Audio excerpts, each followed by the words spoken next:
नमस्कार दोस्तों, जय हिंद। मैं आपका स्वागत करता हूं अपने छोटे से परिवार इस यूट्यूब चैनल पे AS8 इंग्लिश क्लासेस पर। तो जैसा कि आपको पता है कि मैं आपके लिए 45 दिन का सीरीज चला रहा हूं, जिसमें स्पोकन का पूरा फ्री क्लास चला रहा हूं। और इस स्पोकन के माध्यम से मैं आपको बताना चाह रहा हूं कि अंग्रेजी बोलना कितना ही आसान है। आप अंग्रेजी से डरते हो, लिख नहीं पाते हो, पढ़ नहीं पाते हो, ये सारी जितनी समस्या आपके पास है, उन सभी समस्याओं का मैं हल लेकर आया हूं। और इस वीडियो के माध्यम से हम लोग सीखेंगे कुछ बेसिक से लेकर एडवांस तक के वोकैब के बारे में और सेंटेंस के बारे में। कुछ ऐसे स्ट्रक्चर हम लोग सीखेंगे जो हमको बाकी आगे सेंटेंस जो ट्रांसलेशन होता है उसमें काफी हेल्प करेगा। तो मैं उम्मीद करता हूं कि आप इस चैनल को और इस वीडियो को देख रहे होंगे। तो अगर नए होंगे तो चैनल को लाइक शेयर सब्सक्राइब जरूर करिएगा और अपने दोस्तों को भी जरूर शेयर करिएगा, ताकि उनको भी पता लगे कि हाँ, फ्री में स्पोकन चल रहा है। मैंने जिस तरीके से अंग्रेजी सीखा, मेरी जर्नी क्या रही है, मैंने क्या क्या उसमें पॉइंट नोट किया, वो सारी चीजों को मैं इसमें डिस्कस करूंगा साथियों।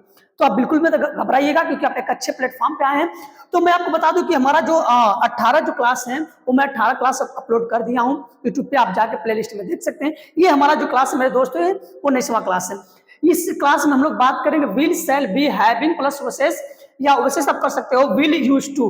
ये पॉइंट है, these are the point to make a great and make a fluent English. So I think that it will be very help to you for speaking, and when you will speak English, that time you can't speak English, that is the reason that you don't know how to translate and what is the structure of that sentence and the Hindi, how can we translate in English to the Hindi.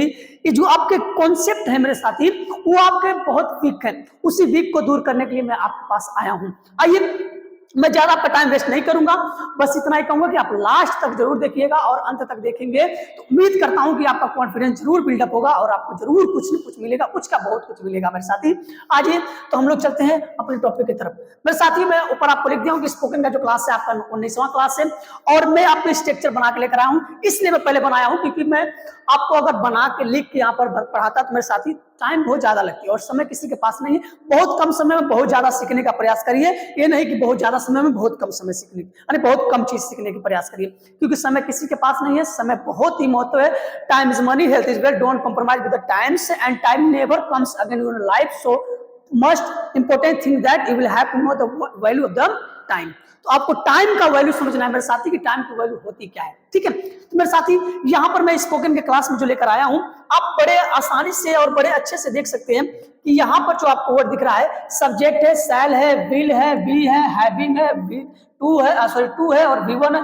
और जिस वाक्य के अंत में आप कह सकते हैं, जिस वाक्य के अंत में पढ़ रहा होगा, पढ़ रही होगी और पढ़ रहे होंगे, ऐसी हिंदी आती है तो आप उसको इन स्ट्रक्चर के माध्यम से बनाओगे। कैसे?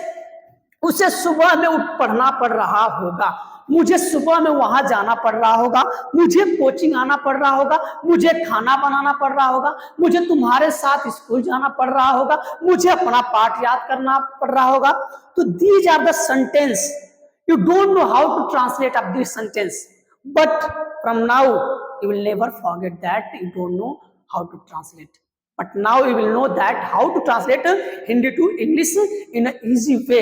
This is the very very easy rule, and I am going to teach you the rule. First rule is that subject, shall and will.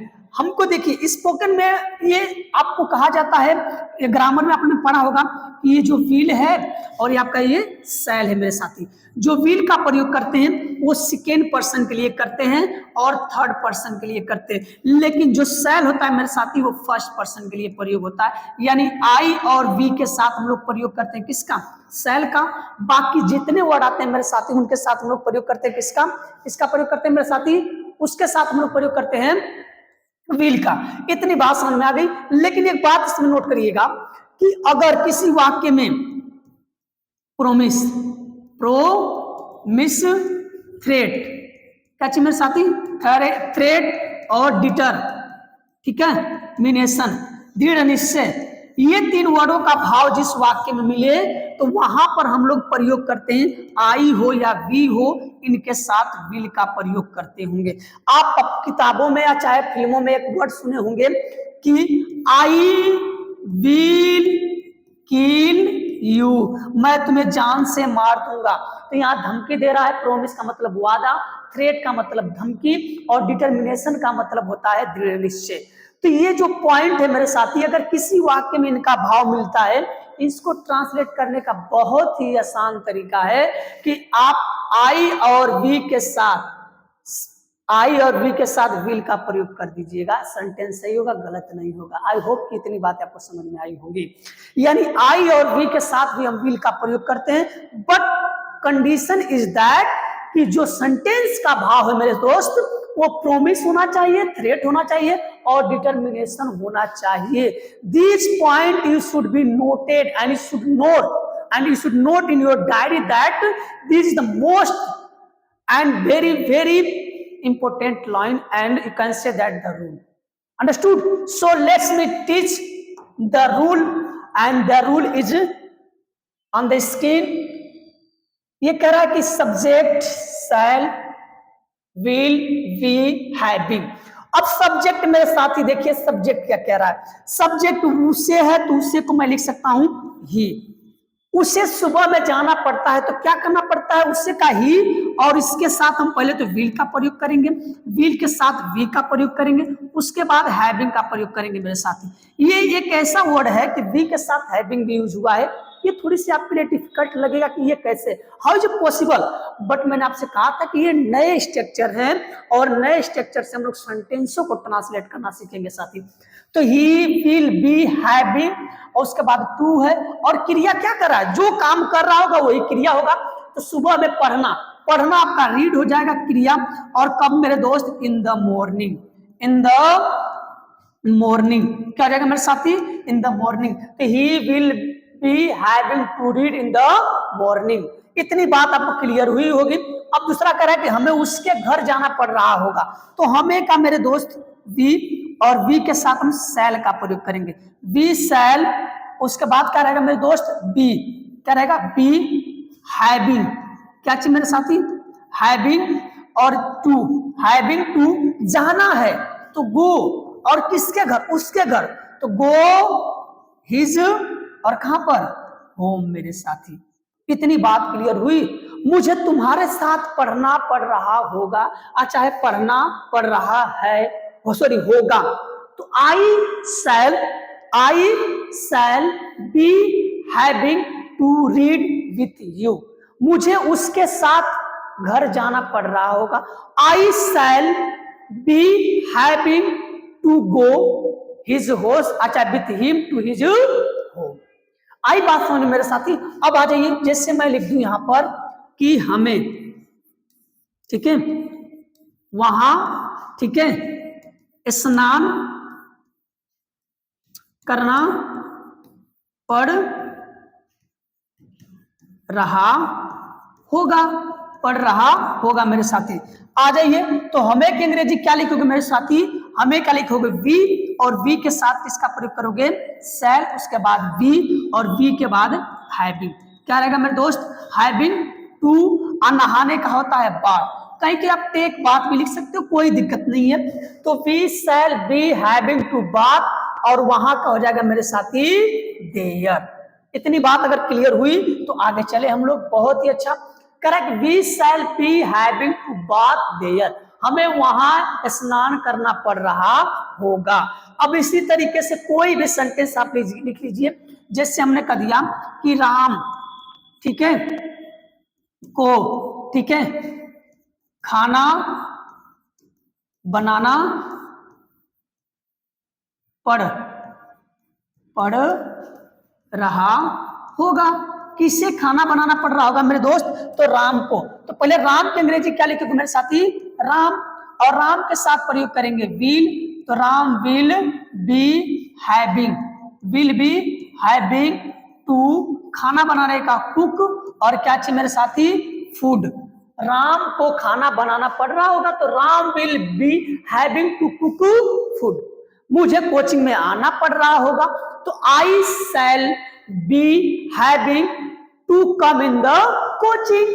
तो ये सेंटेंस आपको मैं उम्मीद करता हूं कि इस तरीके से बोलने में आपको हेल्प करेंगे। जैसे मुझे सर लिखना पड़ रहा होगा, फ्यूचर की बात हो रही है, फ्यूचर में सब मुझे लिखना पड़ रहा होगा, उसे लिखना पड़ रहा होगा। मुझे तो बहुत कम समय आप लोग यूज करोगे मुझे क्या, जो सेंटेंस है, लेकिन जब अपने से रिलेटेड अपने दोस्त की बात करोगे तो वहां पर यूज कर सकते हैं मेरे साथी। तुम्हें वहां पढ़ना पड़ रहा होगा ना, तुम्हें वहां जाना पड़ रहा होगा, तुम्हें वहां खेलना पड़ रहा होगा, तुम्हें वहां मेहनत करना पड़ रहा होगा, ये जितने वर्ड हैं आप दूसरे शब्द पे लगा के बोलिए। और मेरी बात याद रखिएगा कि आपको अपना इफेक्ट डालना है, ये न कि टोटली आपको एक टीचर के ऊपर डिपेंड होना है कि हमको टीचर पूरा सिखाएगा। ऐसा कभी नहीं होता है मेरे दोस्त। अगर मैं आपको स्ट्रक्चर बता दिया, आप अपने मन से 50 सेंटेंस उठाओ और 50 को इसी माध्यम से ट्रांसलेट करो। पहले तो आपकी 50 मीनिंग तैयार होगी, लेकिन 50 में आपको सजेशन नहीं दूंगा मेरे दोस्त। अभी क्या करिए कि 10 सेंटेंस उठाइए और 10 को ट्रांसलेट करिए, और 10 की जो मीनिंग है और वो केब है वो थोड़ा डिफरेंट लीजिए, जो कि आपको बोलना है, न कि मुझे बोलना है। मैं तो आपको बहुत आसान बताऊंगा कि आप ट्रांसलेट कर लो, आपको तो मीनिंग आनी चाहिए। अगर आपको बोलना है तो आपको मीनिंग ढूंढना है और मीनिंग को ट्रांसलेट करके इसमें सेंटेंस में इंक्लूड करना है। बाकी सब ऐसे रहेगा जैसे मैंने खाना बनाना स्टार्ट कर दिया, यहाँ पर कुछ और घूरना हो गया, गाली देना हो गया, पढ़ना हो गया, लिखना हो गया, जाना आना, नहाना सोना लिखना, ये जितने वर्ड हैं आप यहीं को बदलिए और लगाते चले जाइए साथी। क्या इतनी बात क्लियर हुआ? बहुत ही शानदार। चलिए, अगर इतनी बात अगर क्लियर हुई तो हम लोग चलें दूसरे सेंटेंस के ऊपर कि दूसरा क्या कह रहा है। अब आ जाइए। इसी तरीके से एक सेंटेंस है, subject shall will use to. अब जिस वाक्य के अंत में या, आ, करूंगा या करेंगी, अगर ये ऐसे शब्द आते हैं हिंदी के, तो इनको ट्रांसलेट करने के लिए बहुत ही आसान मेथड मैं आपके साथ लेकर साझा कर रहा हूं मेरे साथी, कि ये विल शैल के साथ आप यूज टू लगा दोगे, बस आपका सेंटेंस बनकर तैयार हो जाएगा। अगर क्लियर है तो मैं आगे चल के बताऊं। जैसे कह रहा है कि मैं दवा खाया करूंगा, कौन दवा खाया करेगा दोस्त? मैं। तो मैं की अंग्रेजी आई, और आई के साथ हम जानते हैं, अभी मैं आपको बताऊं मेरे साथी, कि शैल का प्रयोग करेंगे। आई शैल और उसके बाद use to, I shall use to खाने का हो जाएगा इट, और क्या चीज दवा का हो जाएगा medicine. I use to it medicine. मैं दवा खाया करूंगा, मैं पढ़ा करूंगा, मैं लिखा करूंगा, मैं सोया करूंगा, मैं नहाया करूंगा, मैं तुम्हें देखा करूंगा, मैं तुमसे बात किया करूंगा। ये जितने वर्ड हैं ऐसे वो वहां जाया करेगा, तो वो अंग्रेजी ही, और ही के साथ मेरे दोस्त विल, और उसके बाद रहेगा यूज टू। यूज टू जाने का गो, और वहां का हो जाएगा मेरे साथी देयर। क्या इतनी बात क्लियर हुई? बहुत ही शानदार। कह रहा है कि हम मंदिर में पूजा किया करेंगे, तो हम की अंग्रेजी वी, और वी के साथ हो जाएगा मेरे साथी शैल और use to. Shall use to पूजा करने का होता है वर्शिप। क्या मेरे साथी? वर्शिप्ड। ठीक है, वर्शिप ही रहेगा, वर्शिप नहीं रहेगा। Worship in a temple, in a temple. इतनी बात क्लियर हुई। उसके बाद कह रहा है कि वह जंगल में शिकार किया करेगा, तो वह अंग्रेजी ही, और ही के साथ हम जोड़ देंगे विल और use to. He will use to शिकार करने का होता है हंट, और कहां पर? In the forest. In the jungle में है ना मेरे साथी, तो forest, in the forest. I hope कि आपको ये चीजें समझ में आई होगी। मैं साथी अगर ऐसे बता रहा हूं तो आप निगेटिव के लिए बस यहीं पर नॉट लगा देंगे, हो जाएगा। तो अफर्मेटिव में बना रहा हूं तो आपका भी तो फर्ज है कुछ निगेटिव बनाए, इंट्रोगेटिव बनाए। आप इसमें अपना शब्द जोड़िए। आपके साथ आपका जो टीचर होता है मेरे साथी, वो 25% ही काम करता है। 75% अगर आप काम करते हैं तो सफल होते हैं, अदरवाइज आप वहीं पर रुक जाते हो 25 पे 25, तो आप कहते हो मैं सीख नहीं पाया। ये सारा का सारा खेल आपके प्रैक्टिस पे और आपके समझ पे दोस्त। लाखों टीचर आपको मिलेंगे, हजारों टीचर मिलेंगे, लेकिन उसमें से एक ही दो टीचर मिलेंगे जो आपको अच्छे लगेंगे। रीजन किसके पीछे, किसकी भाषा हमको समझ में आ रही है और कौन हमको ज्यादा समझा रहा है। लेकिन उनमें भी मैं आपको बता दे रहा हूं कि वो आपको लगभग 25% तक ही लेकर जाएंगे मेरे साथी, क्योंकि आप देख रहे हो कि एक कंपटीशन का अगर जब भी एग्जाम होता है मेरे दोस्त, तो लगभग लाखों लड़के बैठते हैं। पास होने की संख्या होती है जितनी वैकेंसी रहती है, 2000 1000। रीजन होता है कि टीचर पे सब डिपेंड नहीं रहते हैं मेरे दोस्त, क्योंकि अगर टीचर पे डिपेंड रहते तो सभी बच्चे पास होते हैं और सभी को नौकरी लग जाती, क्योंकि टीचर आपके साथ उसी समय तक रहता है जब तक सिलेबस रहता है और लिमिटेड सोर्स में रहता है, रिसोर्स में रहता है।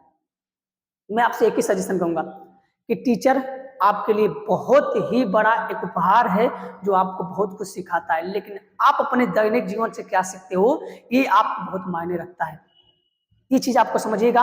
और मैं आपको यही कहूंगा कि मैं जितना बता रहा हूं मेरे दोस्त, इसी को पढ़िए और इसको पढ़ने के बाद अपना कुछ मेहनत करिए, क्योंकि आप खुद मेहनत नहीं करोगे तो आप मेरे दोस्त नहीं कर पाएंगे, नहीं बोल पाएंगे, चाहे कोई भी हो। खुद इफेक्ट डालना पड़ेगा मेरे दोस्त। अगर मैं ये बताऊं तो इसके बाद आप खुद प्रयास करिए कि मैं कितना सीख सकता हूं। तो उम्मीद करता हूं कि इस वीडियो से आपको बहुत कुछ सीख मिली होगी और आपको अच्छा लगा होगा वीडियो देखकर। अंत तक वीडियो देखिएगा और अपने दोस्तों के साथ शेयर भी करिएगा। दोस्तों मैं नई वीडियो लेकर आऊंगा, क्लास 20 आपके साथ जल्दी साझा करूंगा। तब तक के लिए जय हिंद।